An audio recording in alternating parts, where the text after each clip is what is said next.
Hello friends, welcome back to my YouTube channel. In this video tutorial, I will show you how to fix there seems to have been an error initializing or updating your transaction. Please wait a minute and try again or contact support for assistance while you purchase the Hollow Knight Silksong game from Steam. So here follow the steps. So when you are on this page, just click on the continue button.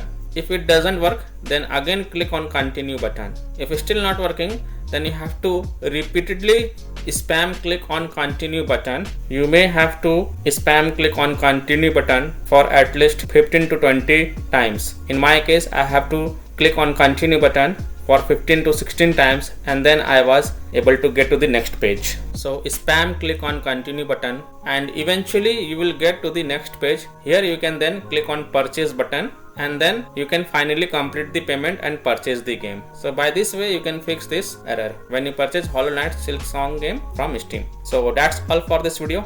If this video helped you, then please like and subscribe to my channel, share this video and hit the bell icon to get the latest updates. Thank you.